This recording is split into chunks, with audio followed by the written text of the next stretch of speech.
Oh wow, my Venus, my fire, my desire. No, we're not unboxing a waifu, but there is a beautiful waifu on the front of it. We're unboxing Moondrop's Venus. They're planar magnetic headphones from Moondrop, the lauded in-ear monitor producing company that came onto the scene in 2015 and has continually been shaking up the IEM world at pretty much every price point by releasing lots of really, really cool headphones at really, really cheap prices. Like their $20 Moondrop Chews, which are like, okay, they're fine, but they're still $20 for what you get. It's a pretty good deal. Or their Blessing 2, which was a huge, huge price proposition, being at $330 and was competing with like $600, $700 IEMs. But now they're trying to make their transition into headphones, which is not a transition that many companies have been the most successful at. You think that it should be pretty easy. If you can make a good earbud, then you can probably make a good headphone, but that's not the case. Look at Sennheiser. Sennheiser is famous for making some of the best headphones of all time, and they have like one good in-ear monitor? What's the deal? Well, it turns out that they're actually a lot more different than they are the same. But that didn't scare Moondrop at all, because Moondrop's actually releasing 3 different headphones. They're releasing their lower end Moondrop Void, a dynamic driver headphone. They're also going to be releasing their high-end Moondrop Zero, a electrostatic headphone, and they're releasing the Venus, a planar magnetic headphone. But the question is, are these ones good today? We didn't even look at the box. We didn't look at the outside of the box. Don't look here, stop looking. I don't know if you can like buy these in a storefront really, so the box design's kind of interesting, because usually if you're gonna be shopping for expensive headphones, you'll see the models out on the floor as opposed to like in their boxes, but they do always go above and beyond when it comes to putting a girl on the box. On the back, there's this cool breakdown of the actual structure of the drivers. You can see there's a diaphragm, the frames, the stators for the magnets, as well as a frequency response graph that isn't really the most easy to read or detailed, but it's cool that they're actually reporting what they've measured it on, as well as their response, and then they just say target. And we don't know what they're actually targeting. They could have just been like, hey, this is a target that'll make our headphone look good. But it's fairly Harman shaped. The inputs to the headphones are 3.5 millimeters. I really appreciate that, because that means it's easy to replace cables. The plug, so the other end of it, they have a 3.5 millimeter single-ended plug and a 4.4 millimeter balanced plug, 6 hertz to 80 kilohertz. What they really mean is 20 kilohertz to 20 kilohertz, and even then, they probably don't go all the way down to 20 hertz. Impedance is 18 ohms, which isn't the easiest to drive, but you should be fine with pretty much any audio player. You might not be able to drive them at their full volume, but I didn't have any issues driving these with basically any computer I plugged them into. I plugged them into 2 different computers, like a laptop. I plugged them into my desktop at work. I didn't plug them into an iPhone. I think that the iPhone adapter should be able to cover 18 ohms. It's not too bad. And then sensitivity, 1 decibel. It's cool. Let's get it out of here and let's get this in. Now, the Venus is competing with some fancy headphones, so I'm expecting a decent unboxing experience. Not terrible. They got like some foam and some velvety material. We got QC005. I don't know if that means that we got the 5th ones. We probably didn't. We're not that special to them. For such a big box, yeah, there's nothing else in here, which is a bit disappointing. I would have liked to see like maybe a carrying case or something. Maybe even just like a bag. Maybe does this come out and makes a bag? Yo, it's the Tesla logo. Whoa. No, this just comes out, I guess. Before we talk about this, what's in this? Inside we have, is like a tiny postcard. We got a manual. In here we have our, a nice braided, and they even have the little twisties.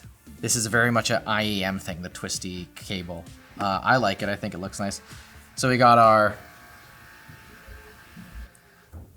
our 3.5 millimeter adapter, and then we have our balanced output. It's also doing that braided cable thing that I think looks really nice. There's a split right here in the middle to go to the 2 inputs. I kind of worry about the stress relief here. There's not much in terms of strain relief. Kind of just goes into the plastic. I would have liked to see more rubber coming out or more silicone coming out to actually, relieve the stress, while the connector is quite large. On the 3.5 millimeter, the stress relief seems a little bit better, especially on this end. And as long as they don't introduce too much sound, which we can check, they should be just fine. And let's look at these things. First off, holy cow, are these things ever heavy? It's 100% solid metal. The headband here is metal.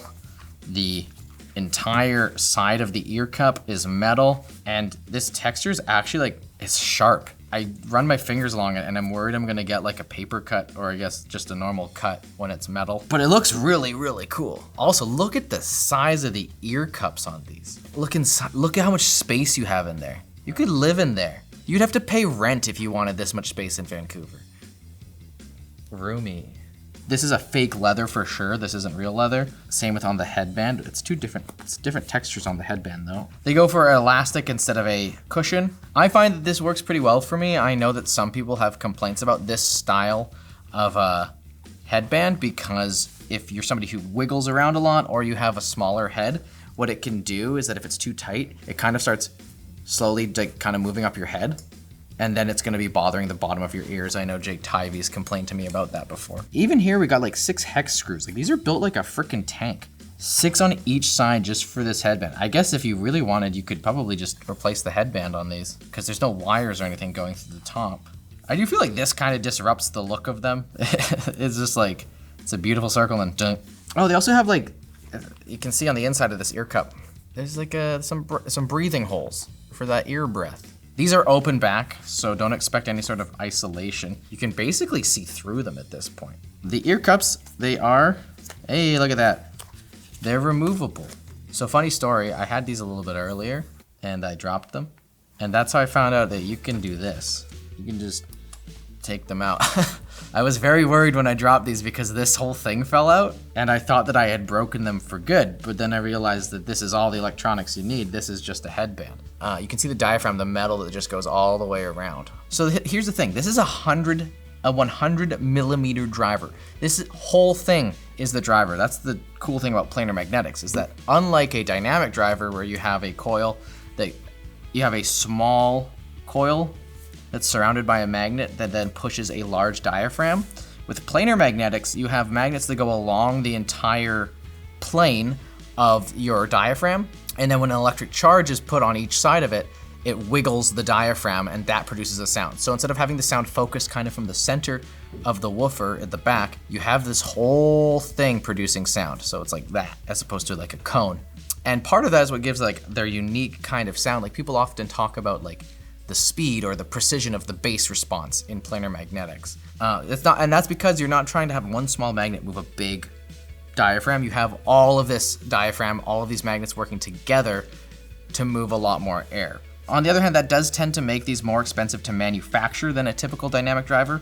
Also, they're just not as popular, so there's less people focusing on making really cheap planar magnetics, but it's getting better and better these days if you're interested in trying out the planar magnetic sound. But don't think it's like gonna change your life. It's not like, wow, I've never heard my music like this before. It's like, it's minute differences, but I think I'm partial to planar magnetics myself. Other than that, there's nothing on these. There's just the 3.5 millimeter inputs, no buttons or any of that other fluff. This is pure audio. Let's weigh them. 572 grams. I think they actually go over, I think they're reported to be 600. Yeah, maybe with the cable, you're right, that could be 30 grams. So if I go like 615, yeah, so, I mean, this part's not gonna be carrying too much weight, but that's a lot. That's half a kilogram. That's like a jar of peanut butter putting on your head. It's a weird reference point, but if you know, you know. And you know who does know? Our sponsor, Manscaped. This video is brought to you by Manscaped. Their Performance Package 4.0 kit is designed to contain everything you need to make grooming below the waist easy. It includes their updated Lawnmower 4.0 with wireless charging, their Weed Whacker nose trimmer for the tricky areas and your nose, plus some other goodies like the Crop Preserver and Crop Reviver for your stank nether regions. Get 20% off plus free international shipping using our link down below. This is our FIO M15. This is a dedicated audio player plus DAC amp combo. I'm only using it just because it's audiophile. Now, as I said, these are open back headphones. There's something about planar magnetics that makes them particularly bad as open back headphones because it takes very little to make them very audible. I don't know, can you guys hear it? Yeah? It's surprisingly not loud, but the thing about these planar magnetics is that they leak so much of those really high-end frequencies that it makes it very noticeable for anyone around you. This is not an office headphone. Also, when you don't have music playing, you can basically hear the whole world. What that does do is it provides them with a little bit of a better sound stage, though I'm not amazed by this headphone soundstage. I find that it is adequate. I find that these headphones tend to sound very clear. They're a little bright. I don't find it to be an issue, but you could argue that they're on the brighter side. Like when listening to Scatman's World by Scatman John, you really do hear those like high-pitched hi-hats calling out from Scatland, and they can be a little peaky. I found that listening to Asia by Steely Dan, you can really hear this like kind of bell or it's not a triangle. I don't know what it is. I don't know percussion instruments all that well, but there's like a really high-pitched like ding that is just so noticeable on these headphones. But in terms of timbre, these things sound awesome, especially with like string instruments. I find that like acoustic guitar, violins all sound really lifelike. Like Tamakun by Rodrigo y Gabriela, it sounds so good on here. It's immaculate. It's like I could like see the guitar strings vibrating even though I'm just listening. In terms of bass response, at the very low end, it's a little bit lacking. There's a little bit of a roll off, but you still have that kind of precision that you get from a planar magnetic headphone that makes things like double kicks and metal sound really punchy and precise. In tracks like Born in Winter or From the Sky by Gojira, the bass kicks feel powerful, but also like not muddied, they're not ruined. It's really great. Funny enough, this solid metal headphone is a solid metal headphone. But we got labs to measure them, so we can take a more objective look at what they actually sound like on our fancy new head. Here we go! In a previous video about the Focal Batiste, we talked about frequency response. One thing to note is that graph in that video is not going to be comparable to the one that we have here today because it's measured on a different system. It was measured in a different location. And we're measuring on our brand new B&K 5128. It's the kind of the gold standard, but it means that things like the Harman target are less relevant because the Harman target was researched on different equipment, and so it's not directly applicable. We're working on developing our own target that will be used as a simple, very low-level guide as to, is this headphone generally good? So here's the measurement for the Venus. In the green, that's the measurement of this headphone. The dotted line is our target. It's not finalized or anything. It could change in the future. But as you can see, the bass response, especially the very low bass below 40 kilohertz, is a little bit lacking. It's about 7 or 8 decibels lower than where our target is. The mids, it follows the line pretty well. It's pretty close. And we can see a pretty steady bump over in the upper mids and the treble. But here's where you can see kind of some of the peaks. Like look at that peak way at the top, right around the 14 kilohertz region. That's where stuff like really high sibilance, so stuff like S's and T's, can get a little bit out of hand. I found it only in very specific scenarios to be a little too much. Other than that, it's not a terribly bright headphone, so if you're somebody who doesn't like really bright, detailed sound, you're not gonna be overwhelmed by these. Now we can compare them to, say, the HD800Ss.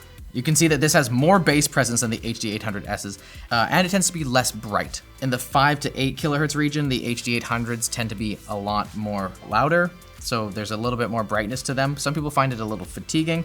It tends to be a little bit less peaky. You can see that there's fewer lows and highs, and it's more kind of controlled and a steady curve. But that's also a headphone that is literally triple the price of these. And that's where these are really interesting, is that this is a $600 headphone, which puts it in an interesting place in terms of headphone pricing. There's a weird chasm between the enthusiast headphones where you see stuff like Sennheiser HD600s, the like flagship, where you see like $1,800 headphones like the HD800Ss. These are kind of going somewhere in the middle there. For better or for worse, that's a good thing because in a lot of ways, especially when it comes to like build quality, these things are built like a tank. But then you have to think about like, what can you get for a better price that has very similar performance? And while these are, I think, great sounding headphones, there's a lot of competition even within the planar magnetic space. You have the Hi-Fi Man Sundara, which are planar magnetics and have rightfully earned their place as a great enthusiast planar headphone.